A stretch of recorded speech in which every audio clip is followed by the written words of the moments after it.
This is Hidden Killers Week in Review. A look back at the most prolific stories of the week. Behind every locked door is a story waiting to be uncovered.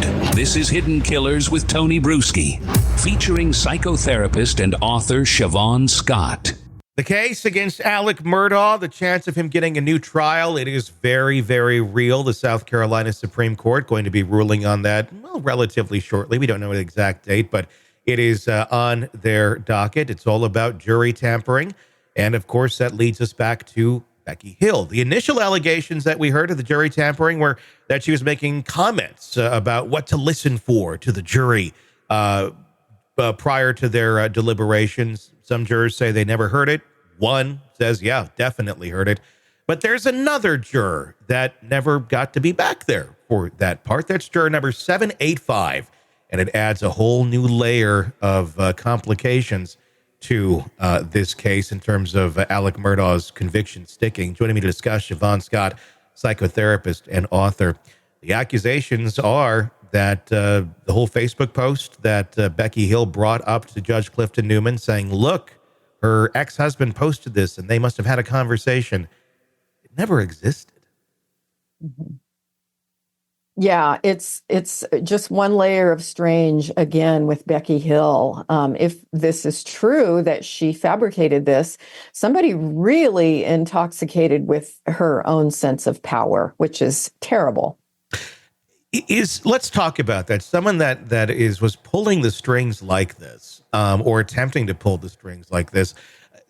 The allegation goes that Judge Clifton Newman did see the post. But they went back, they looked, and the ex-husband and then also the juror, 785, Maya Crosby, there is no record of this post ever existing or being deleted. So that would make one have to assume almost that maybe she made a fake account. Becky made a fake account.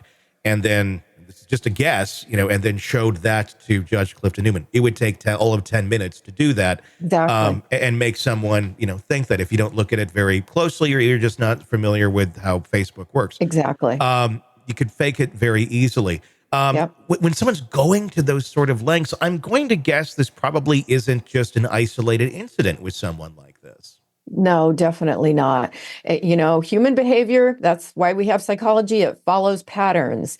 And so this, again, just the fact that she wanted to did write a book, self-published it, about the trial, she really saw herself as a very important player in it.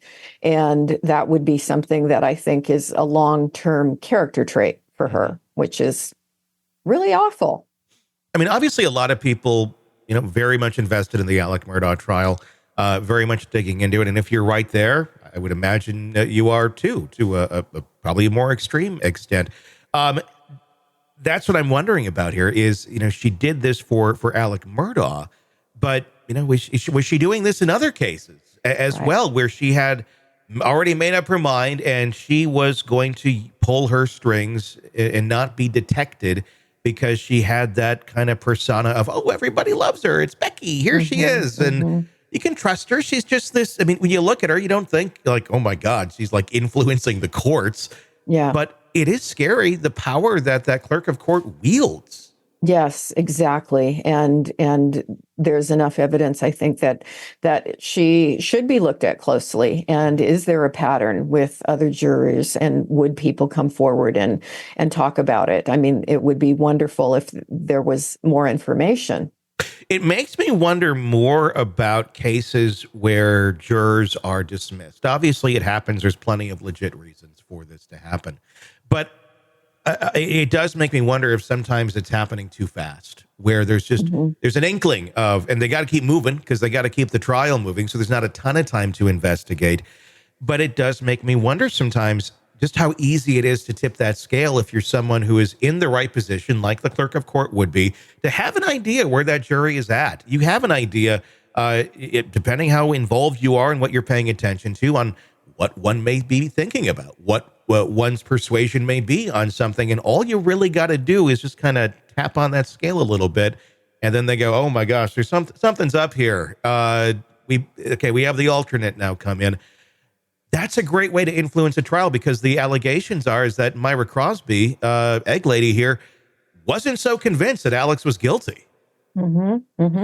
Yeah, you're right. It would be really easy to tip the scales by just a little bit of manipulation on who gets to be on the jury.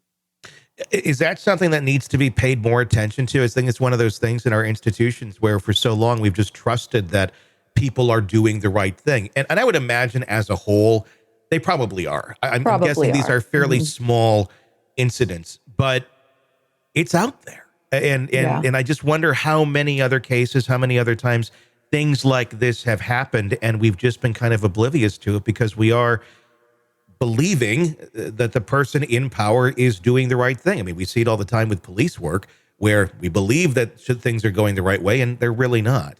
Yeah, I think when it comes to really important, law enforcement, the court system, these institutions that affect people's lives in such incredibly intense, dramatic ways, we need to be looking at all of it, even judges. We need to be looking at judges, because, at certain trials, attorneys can predict, well, if you get that judge, it's going to go better for this kind of perpetrator. If you get that judge in heard that so many times in divorce. So that judge always favors the woman and this one always favors the man. It's like, it's supposed to be fair. Yeah. But I think humans being the way they are, people have their biases, their prejudices, and it's certainly not always fair. Well, I mean, we're talking about, these systems exist as a checks and balances for society, for us as humans out here in a civilized society. But what I think we're seeing is there's not a lot of checks and balances for that system itself to make sure that it is working correctly. And that can get off pretty fast. I mean, you could go endlessly, I guess. Well, then it means to check and balance for the system on top of that. Sure, there does. But we need... It feels like we've kind of gotten into a spot where there's a lot of issues in our systems because of the lack of accountability and the lack of check and balances with those in power. Yeah, 100%. And if you want to take it up, there are all the allegations about improper behavior on the Supreme Court now that we hear about. And so I think, these are important systems to have checks and balances and some kind of monitoring going on. All right, true crime addicts, let's cut the crap. You're knee-deep in the gory details of your favorite podcast when suddenly a commercial hits like a bad meal. Seriously? You deserve better. Upgrade to True Crime Today Premium Plus on Apple Podcasts, where you can binge without those annoying ads. Plus, get extended interviews that go deeper into the darkness and early access to episodes so you can be the first to know. It's like trading up from fast food to fine dining, but with more blood. So, go ahead. Search for True Crime Today Premium Plus on Apple Podcasts. Subscribe and feast on the good stuff.